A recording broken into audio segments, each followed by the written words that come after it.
আসসালামু আলাইকুম সবাইকে। আশা করি সবাই অনেক ভালো আছেন। আজকে আমি আপনাদের সাথে মুরগির মাংসের রেসিপি শেয়ার করব। আমি জিঙ্গা করে মুরগির মাংসটা রান্না করে থাকি, সিঙ্কে করে আমি আপনাদের দেখে দিচ্ছি। আমার রেসিপিটা যদি আপনার ভালো লাগে তাহলে আমার সাথে এখন রেসিপিটা দেখার জন্য এটি আমি মুরগির মাংস নিয়েছি, ছোটো ছোটো করে কাটে ধুয়ে নিয়েছি। মুরগির মাংস রান্না করার জন্য আমি এটি তাওয়া দিয়ে দিয়েছি চুলার উপরে, দিয়ে আমি এটি পরিমাণ মতন তেল দিয়ে দিয়েছি সয়াবিন। আপনারা চাইলে আবার সর্ষের তেলও ব্যবহার করতে পারেন, আপনারা যে তেল পছন্দ করেন সেটাই ব্যবহার করতে পারেন। এটা আমি পেঁয়াজ দিয়েছি পরিমাণ মতন, দিয়ে আমি পেঁয়াজটা লাল লাল করে ভেজে নিচ্ছি। ভাজা নেওয়া হয়ে গেলে আমি এর মধ্যে গুঁড়ামরিচ দিয়ে দিচ্ছি 2 চামচ। আপনারা ঝাল জিঙ্কে খাবার পছন্দ করেন কম বেশি করে নেবেন সিঙ্কে করে। আদা রসুন আর জিরা একসাথে বেটে নিয়েছি, সেটা আমি 1 চামচের মতন দিয়ে দিচ্ছি। এটা আমি হলুদের গুঁড়া দিচ্ছি পরিমাণ মতন, আর ধনের গুঁড়া দিচ্ছি পরিমাণ মতন, আর এটি গরম মশলার গুঁড়া দিচ্ছি পরিমাণ মতন। আপনারা চাইলে আবার গোটাও ব্যবহার করতে পারেন। আর এটি গোটা জিরা ব্যবহার করেছি আমি, এটি দিয়ে পরিমাণ মতন লবণ দিয়ে দিচ্ছি। পরিমাণ মতন লবণ দিয়ে একটুখানি পানি দিয়ে দিচ্ছি, মশলাটা যেন নিচে না লাগে যায় সেই জন্য আমি এটি পানি দিয়ে দিলাম। দিয়ে আমি এখন নাড়াচাড়া করে এটাকে কষে নেবো ভালো করে কষা হয়ে গেলে আমি এর মধ্যে কয়েকটা টমেটো দিয়ে দিচ্ছি। আপনারা চাইলে টমেটোটা নাও দিবার পারেন। আমি এই টমেটো এখন শীতের মৌসুম, সেই জন্য আমি টমেটো দিয়ে রান্না করছি।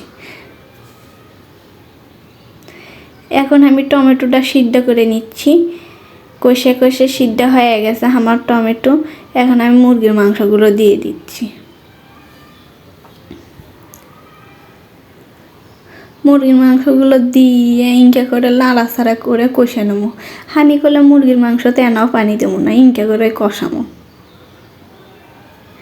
ইনকা করে সময় নিয়ে কষে নিচ্ছি। আপনারা আবার মুরগির মাংস যত কষাবেন তত বেশি টেস্টি হবে। মুরগির মাংসটা বেশি কষানোর চেষ্টা করবেন আপনারা। খানিকক্ষণ পরপর লাড়ে দেবেন, নাহলে আবার নিচে পুড়ে যাবে, সেই জন্য খানিকক্ষণ পরপর রান্না করে লাড়ে দেওয়া লাগিচ্ছে। আমি কিন্তু ঢাকনা দিয়ে ঢেকে দিইনি, এমনিই লাড়িচ্ছি। এই পর্যায়ে আমি একটুখানি পানি দিয়ে নাড়াচাড়া করে এখন ঢাকনা দিয়ে ঢেকে কষে নেব।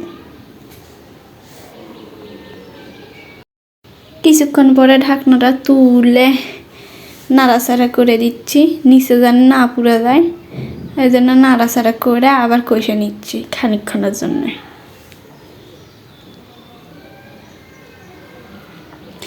এই পর্যায়ে আমি 1-2টা আলু দিয়ে দিছি। আমার আবার ছোটো বাচ্চা আছে, সেই জন্য ওই জন্য আমি আলু দিয়ে দিছি 2টা। আপনারা চাইলে আলুটা নাও দিবার পারেন। এই পর্যায়ে দেখুন আমার কষানো মোটামুটি হয়ে গেছে। কষাতে কষাতে একবারে সেই করছি। এখন আমি ঝোল দিয়ে দেবো। মুরগির মাংসতে আপনারা জিঙ্কে ঝোল খাবেন, সিঙ্কে দিয়ে দেবেন। আমি মাখো মাখো করবে চাচ্ছি, ওই জন্য কমই ঝোল দিলাম। আপনারা পানিটা কম বেশি করে দিবার পারেন। এখন আমি নাড়াচাড়া করে ঢাকনা দিয়ে ঢেকে দিছি। কিছুক্ষণ পরে তুলে নিয়েছি ঢাকনাটা। আমার মুরগির মাংসটা মোটামুটি হয়ে গেছে। এই পর্যায়ে আমি চুলার আঁচটা অফ করে দিছি। অফ করে দিয়ে আপনাকে পরিবেশন করে দেখাচ্ছি। দেখেই খবর পাচ্ছেন কতটা টেস্টি হয়েছে। দেখতে কিন্তু অসাধারণ হয়েছে, খেতে কিন্তু অসাধারণ হয়েছে। একবার এইভাবে ট্রাই করে দেখবেন, আপনাদের আশা করে অনেক বেশি ভালো লাগবে। এতক্ষণ সাথে থাকার জন্য ধন্যবাদ।